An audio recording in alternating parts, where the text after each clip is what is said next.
everyone and welcome to English class. Today we are going to start with 10th standard English textbook and we are going to start with the first prose. The first prose from your first flight book is A Letter to God. It is written by G. L. Fuentes. A Letter to God. किसने letter कभी लिखा है God को? Have you written a letter to God? No. Do you speak to God? आप सब God को बातें करते हो? जब हम गॉड से बातें करने लगते हैं ना, तो you feel wonderful. Feel that God is with you every now and then, all 24 hours. जब आप स्कूल में आते हो, तो जैसे how do we start our day in the school? हम क्या करते हैं? प्रेयर्स बोलते हैं, है ना? तो प्रेयर जब हम बोल रहे हैं तो हम क्या कर रहे हैं? We are talking to God, we are connecting with God. Okay, तो लेट्स सी कि इस चैप्टर में क्या है. अब ये चैप्टर में जो मेन कैरेक्टर है, right? Who is the main character of the story? लैंचो. Who is the main character of the story? लैंचो. His name is लैंचो. He is a farmer. He is a farmer, right? So I'm starting with the chapter and let's see कि लैंचो को अपने God पर कितना विश्वास है, कितना faith है, कितना बिलीफ है और वो क्या करता है. Okay? The house, the only one in the entire valley, sat on the crest of a low hill. From this height, one could see the river and the field of ripe corn dotted with flowers that always promised a good harvest. अब लैंचो जो character है इस story का, उसका घर कहाँ पर है? उसका घर है वैली में. कहाँ पर है? वैली. ठीक है. और वो एंटायर वैली में, जो लो हिल के वहां पर जो एंटायर वैली है, वहां पर एक ही घर है. एंड वो एक घर किसका है? लैंचो का. और वो उस हाइट पर है जहां से उसको रिवर भी दिखती है और उसके फील्ड्स यानी उसका जो खेत है, राइट, वो भी दिखता है. उसके फील्ड पे, उसकी फील्ड कौन सी थी? राइप कॉर्न की थी. कॉर्न यानी क्या होता है? मक्कई. कॉर्न यानी क्या होता है? मक्कई. अब वो वहां से अपने घर से अपनी फील्ड्स को देख रहा है, अपनी फील्ड को देख रहा है और वो कॉर्न की फील्ड उसको दिख रही है और वो कॉर्न राइप हो चुके हैं. राइप यानी पक गए हैं. जब कॉर्न, कोई भी जो क्रॉप होता है ना, वो पकता है, उसके बाद ही हम उसको हार्वेस्ट करते हैं, है ना? राइट, उसको हम काटते हैं. तो उसका कॉर्न जो है वो पक चुका था क्योंकि उस कॉर्न के ऊपर छोटे छोटे से फ्लावर्स दिखाई दे रहे थे और वो फ्लावर्स ऐसे लग रहे थे जैसे प्रॉमिस कर रहे हैं उसको फॉर अ गुड हार्वेस्ट. मतलब उसको बहुत अच्छा हार्वेस्ट देने वाले थे. वो फ्लावर्स उसको ऐसा लग रहा था प्रॉमिस कर रहे थे. दैट मीन्स वो बहुत खुश था कि इस बार मेरा जो कॉर्न है उसकी हार्वेस्ट बहुत अच्छी होगी. Right? The only thing the earth needed was a downpour or at least a shower. अब फ्लावर्स भी आ गए थे, कॉर्न भी राइप हो चुका था. सिर्फ एक ही चीज का वेट कर रहा था लैंचो या फार्मर. ज्यादातर फार्मर सब वेट कर रहे होते हैं, तो लैंचो भी वेट कर रहा था. किस चीज का? जिसका अर्थ भी वेट करती है. वो क्या है? Downpour. What is the meaning of downpour? Rain, बारिश. राइट? बारिश का वो जो है क्या कर रहे थे? वेट कर रहे थे. तो इवन लैंचो वाज वेटिंग. और एटलीस्ट शावर, एटलीस्ट और कुछ नहीं, डाउनपोर नहीं, तो थोड़ी सी तो बारिश पड़ जाए. क्योंकि वो जैसे ही डाउनपोर होगा या थोड़ी सी बारिश होगी तो कॉर्न क्या हो जाएगा? राइप हो जाएगा and it will be ready to harvest. Throughout the morning, Lancho, who knew his fields intimately, had done nothing else but see the sky towards the northeast. और सुबह से लेके लैंचो अपने घर से अपने फील्ड्स को देख रहा था, और वो अपने फील्ड्स को बहुत अच्छी तरह से, नेचुरली है ना, फार्मर अपने फील्ड को बहुत अच्छी तरह से जानता होता है, राइट? कोई भी पर्सन होता है ना, वो अपनी प्रोफेशन को बहुत अच्छी तरह से जानता है। तो वो फार्मर था, तो वो सिर्फ ये देख रहा होता है, स्काई पर ऊपर देख रहा होता है, एंड ही वाज वेटिंग कि कब बारिश पड़े। Now we are going to get some water, women. अब जब वो ऊपर देख रहा था, फार्मर्स को देखो पता चल जाता है कि बारिश आने वाला होता है ना? ऐसा तो हम भी अगर क्लाउड्स वगैरह देखते हैं तो पता चल जाता है, लेकिन बिना क्लाउड्स के भी कहीं ना कहीं फार्मर्स को, क्योंकि नेचुरली है, तो उनके लिए तो रेन यानी it is a blessing, right? तो उनको तो पता चल जाता है। वो पिक्चर देखी है ना तुम लोगों ने, लगान, है ना? तो वो कैसे वो बादल आता है तो सब लोग दे फील सो हैप्पी कि बारिश आने वाला है, बारिश आने वाला है ना? तो वैसे ही अब ब्लांचो जो है वो he was waiting from morning, और वो जैसे ही उसको नॉर्थ ईस्ट डायरेक्शन से वो स्काई को देखता है, तो उसे पता चल जाता है कि बारिश आ रहा है। तो वुमेन वुमेन यानी वो अपनी वाइफ को बोल रहा है, वो अपनी वाइफ को क्या बोल रहा होता है कि है ना, वाइफ को बोल रहा है, now we are going to get some water यानी सम रेन। वो अपनी वाइफ को क्या बोलता है, now we are going to get some water, water यानी rain. The woman who was preparing supper replied, yes, good willing. The older boys were working in the field, while the smaller ones were playing near the house until the woman called to them all. अब लैंचो जैसे ही अपनी wife को बोलता है कि we are going to get some water यानी rain, और women women यानी लैंचो की वाइफ क्या कर रही थी, शी वॉज प्रिपेयरिंग सपर यानी खाना, रात का खाना, डिनर बना रही थी। हम डिनर को सपर भी बोलते हैं, राइट? तो वो रिप्लाई करती है, यस गॉड विलिंग, अगर गॉड को, God's will we will get rain. अब लैंचो के जो ओल्डर बॉयज थे, मतलब लैंचो के जो बच्चे, तो ओल्डर बॉयज थे, वो कहाँ पर थे, वो फील्ड में थे, while the smaller ones, जो younger ones थे, वो घर के आजू बाजू ही खेल रहे थे। Until the woman, जब वुमेन ने यानी लैंचो की वाइफ ने उनके बच्चों की, मतलब बच्चों की मदर ने उन सबको बुलाया, क्या, कम फॉर डिनर यानी खाना खाने आ जाओ। It was during the meal that, just as Lancho had predicted, big drops of rain began to fall.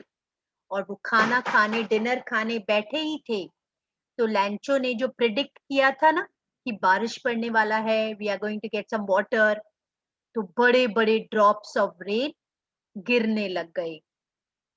In the north east huge mountains of clouds could be seen approaching, और north east से, mountain से बड़े बड़े clouds भी जो है, मतलब दिखाई दे रहे थे, अप्रोचिंग नियर। ऑब्वियसली क्लाउड्स होंगे तो बारिश तो आएगी ही। The air was fresh and sweet. The man went out for no other reason than to have the pleasure of feeling the rain on his body. अब नेचुरली ये जब बारिश आती है तो एयर कितनी फ्रेश हो जाती है, स्वीट हो जाती है ना? यू कैन स्मेल द, हमें वो मिट्टी की सुगंध आती है ना, तो कितनी स्वीट सी स्मेल आती है। अब जैसे ही बारिश पड़ता है, हम क्या करते हैं, we all of us run outside for no other reason, सिर्फ we just want to go and have bath, है ना? तब यहाँ पर मैन यानी लैंचो also, he went out for no other reason but just to have the pleasure of feeling the rain on his body. And when he returned, he exclaimed, these aren't raindrops falling from the sky. They are new coins. The big drops are 10-cent pieces and the little ones are fives. अब वो जैसे वापस return हो रहा होता है, वापस घर की तरफ, घर पर अंदर आता है, घर के अंदर, तो बोलता है ये रेन ड्रॉप्स नहीं है जो स्काई से गिर रहे हैं, ये न्यू कॉइन्स हैं, राइट? जो बड़े बड़े ड्रॉप्स जो है वो 10 सेंट्स हैं, मतलब 10 सेंट्स करेंसी, 10 सेंट्स हैं, और जो लिटिल वंस है वो 5 सेंट्स है, क्योंकि नेचुरली है। उसके लिए तो क्या होगा, अब ये बारिश पड़ी है, ये rain drops are falling in the form of cents, money, है ना? With a satisfied expression, He regarded the field of ripe corn with its flowers. क्योंकि यही रेन ड्रॉप्स फील्ड में भी पड़ेंगे, कॉर्न राइप हो रहा है फ्लावर्स के साथ, ठीक है. So he was like very much satisfied, and he said this, draped in a curtain of rain, and he was like so satisfied. He said, "ये जो raindrops हैं, which are falling in the form of 10 cents and 5 cents, right? They're going to, what are these raindrops going to do? They are going to ripe my corn, right? And because of that, obviously उसकी harvest अच्छी होगी." But suddenly a strong wind began to blow, and along with the rain, very large hailstones began to fall. और suddenly क्या हुआ? बहुत तेज एक हवा, मतलब बहुत तेज एकदम strong wind began to blow. और वो विंड के साथ ये जो रेन के जो ड्रॉप्स थे ना, रेन ड्रॉप्स, ऐसा लग रहा था it change into very large hail stones. जैसे नहीं, मतलब हेल स्टोन्स कैसे होते हैं, जैसे बर्फ के स्टोन्स नहीं, बड़े बड़े से. तो ये जो रेन ड्रॉप्स थे, ऐसा सीधा ऐसा फील हुआ कि, और ऐसा था कि रेन ड्रॉप्स जो है it change into hail stones, और बड़े बड़े हेल स्टोन्स गिरने लग गए. These truly did resemble new silver coins, क्योंकि ऑब्वियसली थे आइस के थे, तो वो सिल्वर कॉइन्स की तो लग रहे थे, right? Big huge hailstones जो है convert हो गए, raindrops started changing into large hailstones, and it resembled like silver coins. The boys, exposing themselves to the rain, ran to collect the frozen pearls. और उसके जो बच्चे थे लैंचो के, right? What did they do? They started running.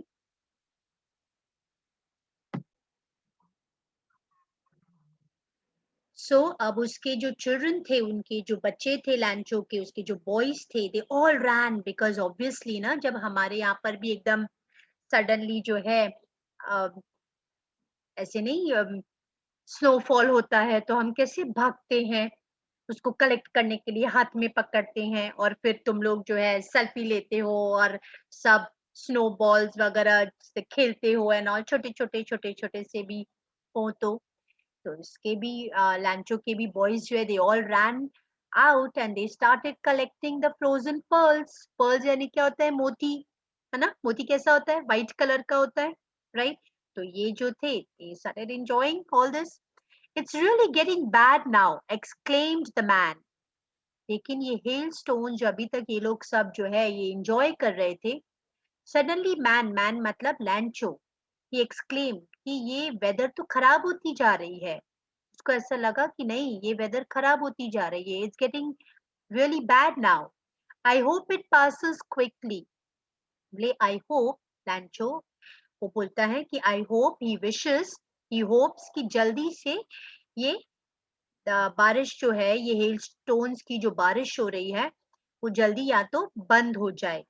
क्योंकि देखो, किसी भी क्रॉप के लिए है ना, रेन बहुत इंपॉर्टेंट होती है, लेकिन वो रेन अगर पर्टिकुलर ड्यूरेशन के टाइम से पहले आ जाए तो भी क्रॉप खराब हो जाता है, लेट आए तो भी खराब हो जाता है. अब वो रेन ड्रॉप्स हेलस्टोन बर्फ के टुकड़ों में बदल जाए तो भी जो है क्रॉप को खराब कर देगा, है ना. तो लैंचो वाज लाइक कि नहीं नहीं, ये वेदर तो मेरे क्रॉप के लिए तो खराब लग रही है, मेरे कॉर्न के लिए this weather is not good now, and he is hoping that it should pass away quickly. It did not pass quickly. For an hour the hail rained on the house, the garden, the hillside. अब ये जो rain जो है, ये hail stones की जो rain हो रही थी, वो जल्दी तो बंद नहीं हुई. और 1 आवर में तो ये हेल रेन घर के ऊपर, गार्डन में, hill side, cornfield, on the whole valley, right, मतलब सब जगह जो है हेल स्टोन्स हो गए, ऐसे स्नोफॉल हो गया पूरा. The field was white as if covered with salt. और वो जो कॉर्न का जो राइप कॉर्न का जो इतना अच्छा जो फील्ड था, राइट, ये देखो, can you see in this picture, right. अब जो इतना अच्छा जो ये फील्ड जो था, वो ऐसा लग रहा था एज इफ वो पूरा फील्ड जो है उस पे कोई वाइट कलर, वाइट लग रहा था पूरा, as if it is covered with salt. Not a leaf remained on the trees. एक भी, ऐसा लग रहा था एक भी लीफ जो है ट्रीज पर नहीं थी. The corn was totally destroyed. The flowers were gone from the plant. Lancho's soul was filled with sadness. When the storm had passed, he stood in the middle of the field and said to his sons, "A plague of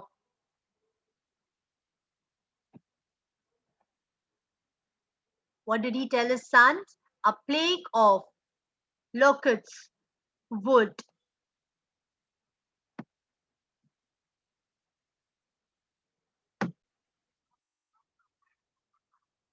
So Lancho, his soul was matlab, he was filled with sadness, right? Because the flowers were gone from the plants. जो corn था वो destroy हो चुका था.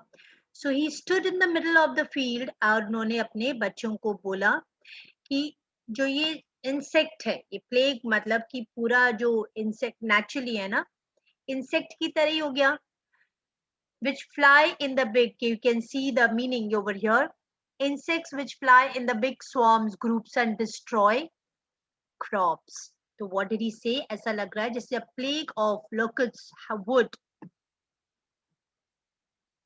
have left more than this. The hail has left nothing.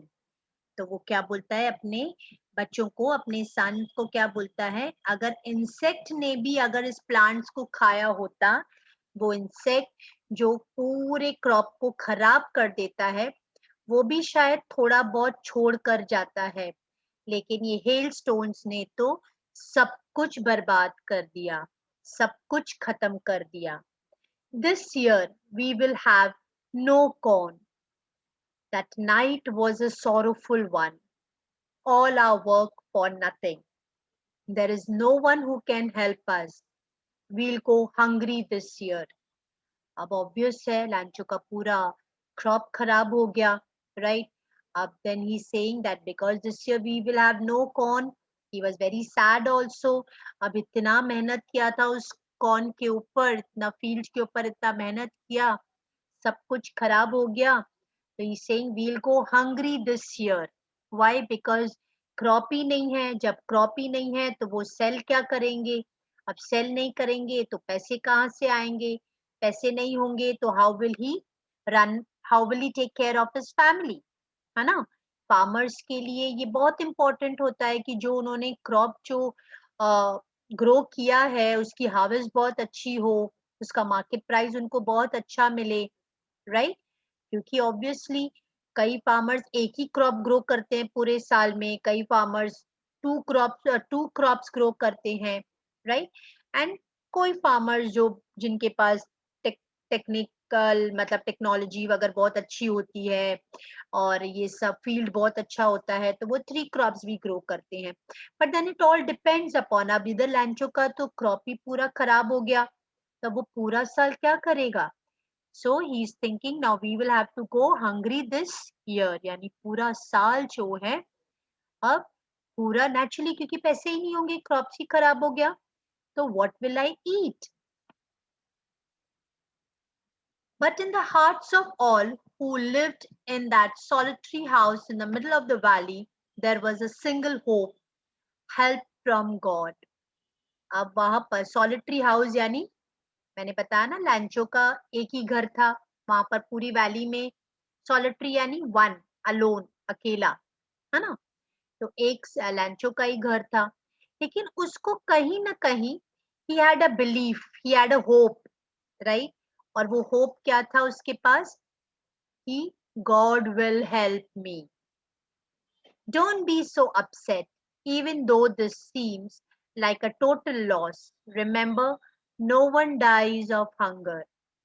तो क्या बोलता है अपनी फैमिली को कि don't be upset, don't be upset, right? दो सब कुछ खराब हो गया, सब कुछ बर्बाद हो गया, right? Nothing we have got now, everything is gone, but no one dies of hunger because he believes that God कभी भी हमें भूखा नहीं सुलाता है, और कभी भी कोई भी भूखा किसी की डेथ नहीं होती है. Nobody dies of hunger, right? God always gives everybody food to eat.